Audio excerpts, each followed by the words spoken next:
आऊज़ुबिल्लाहिमिनश्शैतानिर्रजीम बिस्मिल्लाहिर्रहमानिर्रहीम अस्सलामु अलैकुम वरहमतुल्लाहि वबरकातुहू। क्लास कैसे हैं आप बेटा? आज बेटा फार्मास्यूटिक्स का लेक्चर नंबर 10 स्टार्ट करने जा रहे हैं। तो आपकी बुक में पेज नंबर है 32। हम डिफरेंट प्रोसेसेस पढ़ रहे हैं। तो आज जो हमारे पास नेक्स्ट प्रोसेस है वो है लायोफिलाइजेशन या फ्रीज ड्राइंग प्रोसेस। क्या है, जैसा कि आपने पहले नाम से ही डिस्कस कर लिया है कि फ्रीज होगी कोई चीज़ और उसको ड्राई करना है। क्या है, पढ़ते हैं। Lyophilisation is a process which extracts the water from foods and other products so that the foods or products remain stable and are easier to store at room temperature। कि जो हमारी फूड है कोई भी जो हमने स्टोर करनी है उसके अंदर वाटर ना हो। अगर वाटर होगा तो आपको पता है वो चीज़ ख़राब हो जाएगी। तो लिहाजा वाटर को निकालने का जो तरीका है वो लायोफिलाइजेशन है। कैसे? Lyophilisation is a dehydration process typically use to preserve a material. कि हमने डिहाइड्रेशन करनी है, उसमें से पानी निकाल देना है उस प्रोसेस को। Lyophilisation is carried out using a simple principle of physics called sublimation. Sublimation में हमने एक प्रोसेस पढ़ा हुआ है कि जो हमारे पास कोई भी सॉलिड है उसको डायरेक्ट हम कन्वर्ट करते हैं सॉलिड से गैस में without going to liquid phase. तो उसमें ये ऐसे ही sublimation is the process in which solid converts directly into vapour state without first passing through an intermediate liquid phase. तो अब to extract water the process of lyophilization consist of, water को निकालना कौन कौन से प्रोसेस कैसे होगा जी? Freezing the food so that the water in the form, food जो है बिकम्स आइस, आइस की शक्ल में बन जाए। आप फ्रीज कर दें, फ्रीज करेंगे तो वाटर वेपर्स की शक्ल में या लिक्विड की शक्ल में मौजूद नहीं होगा बल्कि सॉलिड या फ्रोजन फॉर्म में होगा। अंडर अ वैक्यूम सब्लिमेशन या sublimating the ice directly into water vapours. आप वैक्यूम में रखें और उस आइस को डायरेक्ट सब्लिमेट कर दें। वाटर से डायरेक्ट वाटर वेपर्स में, वाटर में नहीं जाएगा बल्कि डायरेक्ट जो आइस है वेपर्स में कन्वर्ट होगा। Drying of the water vapours, तो उसमें हमने ड्राई कर देना है। ये ड्राइंग दूसरा लिखा हुआ है, इसको DRYING कर दें कि ड्राई कर देना है, खुश कर देना है वाटर वेपर्स को। Once the ice is sublimated the foods are freeze dried. तो फूड क्या है, पहले हमने फ्रीज कर दिया और बाद में हमने ड्राई कर लिया। तो वैक्यूम के अंदर हम डायरेक्ट सब्लिमेशन करते हुए उस सॉलिड को, उस आइस को डायरेक्ट वेपर्स में ले जाते हैं, फिर उसको ड्राई कर देते हैं। इस तरह से वो मटेरियल जो है वो लायोफिलाइज हो गया।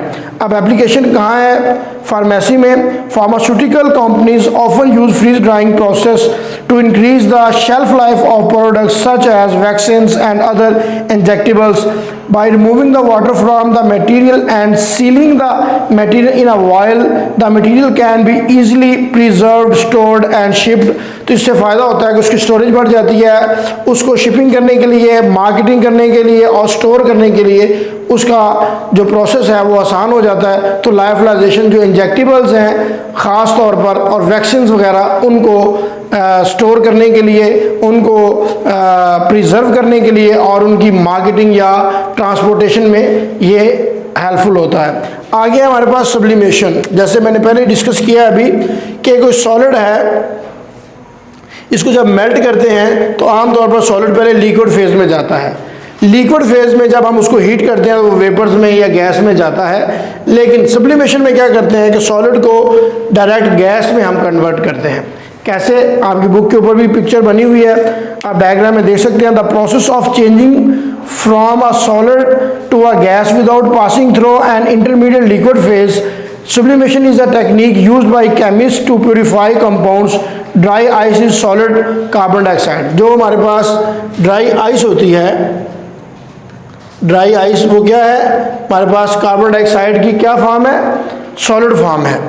इसको आप सॉलिड लिख सकते हैं। तो लिहाजा इसको क्या करते हैं, रूम टेम्परेचर के अंदर और प्रेशर के अंदर it sublimates into carbon dioxide vapours. तो ये किस में चली जाती है? CO2 में, जो गैस है। और sublimation is use to create जो हमारे पास फ्रीज ड्राई सब्सटेंसेस हैं जो हमने लायोफिलाइजेशन में वही आपसे दोबारा डिस्कस कर दिए गए हैं। आगे ट्राइटूरेशन भी पढ़ सकते हैं, लेकिन लफ्ज़ है टिचुरेशन। टिचुरेशन क्या है जी? इट याद रखने के लिए try TRI, try TURATI spelling के लिए ट्राइटूरेशन पढ़ सकते हैं, वरना टिचुरेशन लफ्ज़ है। Is a process of communication in which we use pestle and mortar to reduce the particle size of given substance। पर ये pestle और mortar आपने देखा हुआ है, जो हकीम हैं उनके पास ये अक्सर होता है, या जो डॉक्टर हैं, आगे थोड़ा सा पीछे चले जाए 10 साल पहले, तो वो जो बच्चे दवाई नहीं खाते थे तो उनको वो पीस के पाउडर फार्म में दे देते थे, तो पेसल एंड मोटर की फार्म में। तो ये आज भी यूज़ होता है पार्टिकल साइज को अलग करने के लिए। Communication is the reduction of solid materials by crushing, grinding and other process. पहले आप उसको क्रश करते हैं, फिर ग्राइंड करते हैं, फिर उसको होमोजीनियस मिक्सचर बनाने की कोशिश करते हैं, तो लिहाजा ये उसमें इस्तेमाल होता है। एप्लीकेशन कहाँ पे है फार्मेसी में?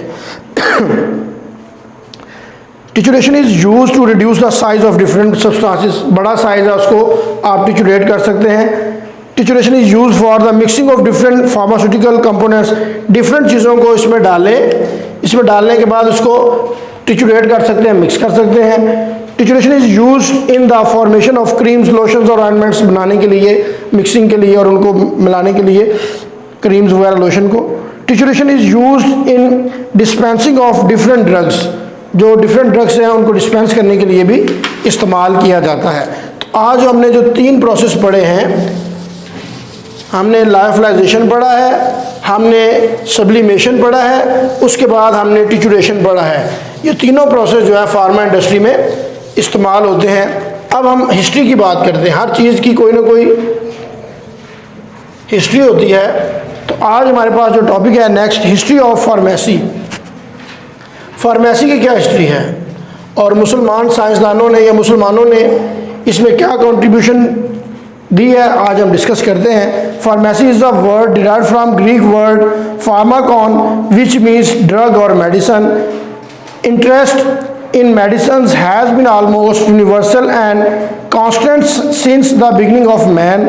The Muslim scientists play a significant role in the discovery, development, formulation, manufacturing and the use of drugs in according with the specific diseases. मुसलमान साइंसदानों ने, मुसलमान डॉक्टर्स ने, मुसलमान हकीम ने, हुक्मा जो हजरात थे, उन्होंने बहुत सारी डिजीज़ को डिस्कवर किया, उनकी मेडिसिन को फार्मूलेट, मैन्युफैक्चर और यूज़ करने के जो तरीके हैं वो बयान किए। अब हम कंट्रीब्यूशन पढ़ते हैं मुस्लिम साइंटिस्ट जो हैं फार्मेसी के अंदर। पहले है अल-किंदी या अल-कुंदी पढ़ते हैं इसको आप, ये आपने 9th 10th में पढ़ा होगा। इनका नाम ये क्या है? अल-किंदी जो है was a great Muslim philosopher, scientist, physician and psychologist. He played a significant role in the development of many branches of science, जैसा कि फार्मास्यूटिकल केमिस्ट्री है, मेडिसिन है, साइकोलॉजी है और कॉस्मेटिक्स है। ये 4 चीज़ें जो हैं, फार्मा केमिस्ट्री है, फार्मास्यूटिकल, मेडिसिन है, साइकोलॉजी है और कॉस्मेटिक्स जो है, ये किसने डिस्कवर किए, ये किसने कंट्रीब्यूट किया? अल-किंदी ने। उसने नोटेबल वर्क कौन कौन से किए? His notable work include Al Kindi was the first person who use music for the treatment of psychological problems. Music जो है आपको पता है, मौसीकी को रूह की ग़िज़ा भी कहा जाता है। तो म्यूज़िक की हेल्प से जब बंदा टेंस होता है, आपको पता है ज़्यादा जो हाइपरटेंशन की प्रॉब्लम्स हैं, एंग्जाइटी है, इसके लिए आपको रिलैक्सेशन चाहिए, दिमाग की जो सुकून है वो चाहिए, मेंटल पीस चाहिए। तो उसके लिए इन्होंने पहली दफ़ा जो ट्रीटमेंट करने के लिए इसको इस्तेमाल किया।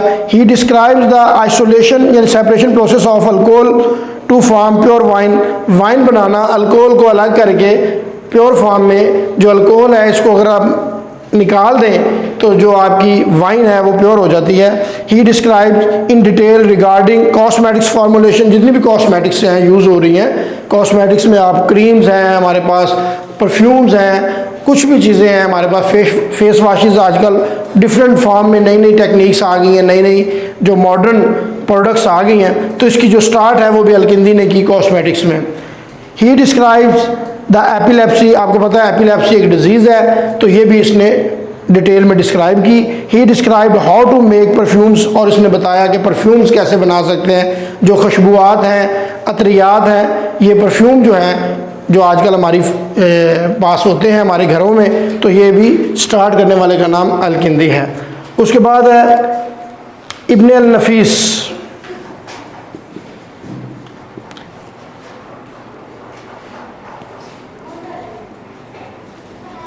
इब्न अल नफीस जो है ये भी मुस्लिम साइंटिस्ट है, पढ़ते हैं। इनका जो दौर है वो 1213 से लेकर 1288 AD तक है।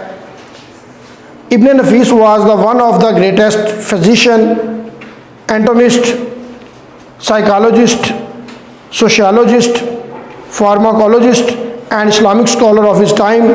ही was renowned for the following work. तो ये एक साइकोलॉजिस्ट हैं, ये हमारे इस्लामिक स्कॉलर गुजरे हैं, ये फार्माकोलॉजिस्ट हैं, ये फिजियोलॉजिस्ट हैं और ये ग्रेट फिजिशियन हैं। इन्होंने जो जो काम किए वो भी हम पढ़ लेते हैं। He was first person who described the pulmonary circulation, capillary and coronary circulation. जो हमारी सर्कुलेशन है आपको पता है, जो हार्ट, ब्लड और ब्लड वेसल्स पे मुश्तमिल हैं। ब्लड वेसल्स में आपने वेन्स पढ़ी हैं, आर्टरीज पढ़ी हैं, कैपिलरीज पढ़ी हैं। फर्स्ट टाइम इब्न नफीस का काम है इसको डिस्क्राइब करना। He describe in detail the anatomy and physiology of respiratory system. उसके बाद genito urinary system and GIT, हमारा जो रेस्पिरेटरी सिस्टम है उसने बताया कैसे रेस्पिरेटरी सिस्टम है जो नोज से स्टार्ट होता है, उसके बाद आपका ट्रेकिया है, उसके बाद आपके लंग्स इसमें इन्वॉल्व होते हैं, ये इसने डिस्कस किया। और GIT ट्रैक जो है, गैस्ट्रो इंटेस्टिनल ट्रैक, जो आपने डाइजेशन ऑफ फूड में पढ़ा है, उसको भी इसने डिटेल में कि माउथ से स्टार्ट होकर अनस तक कैसे जाता है, ये हमें इब्न नफीस ने बताया। He was the first person who writes about pulse rate. हमारा जो पल्स रेट है, आमतौर पर पल्स रेट का पता नहीं चलता, तो आपका जो हैंड है, लेफ्ट हैंड, इसका ये जो हमारा थंब है, इस थंब से अगर आप हाथ को रखें तो यहाँ पे आप फील करेंगे इन 3 फिंगर से। आपको पता है पहले जो हुक्मा हजरात थे, जो डॉक्टर थे, वो हमारी पल्स रेट से बहुत सारी डिजीज़ को, ब्लड प्रेशर वगैरह को जान लेते थे। तो आज भी आप पल्स रेट को मेजर कर सकते हैं, इसको फील कर सकते हैं, ये भी इब्न नफीस का काम है। He has worked in the development of over 100 drugs.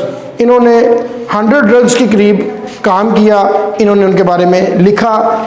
आगे हमारे पास, बल्कि इतना ही काफ़ी है आज का लेक्चर, हिस्ट्री ऑफ फार्मेसी में अल-किंदी और इब्न नफीस। उससे पहले हमने लाइफलाइजेशन, सब्लिमेशन और ट्रिचुरेशन पढ़ा। तो ये 5 टॉपिक्स जो आज हमने डिस्कस किए हैं, इनको आप पढ़िएगा। और इनमें कोई प्रॉब्लम लगे आपको और आपको लगे कि मुश्किल कोई चीज़ है तो आप पूछ सकते हैं, फीडबैक दीजिएगा। साथ साथ याद करते जाएं ताकि जब रिवीजन हो और हमारा टेस्ट सेशन चले तो उसमें आपको प्रॉब्लम ना हो। अपना ख्याल रखिएगा। अल्लाह हाफिज़।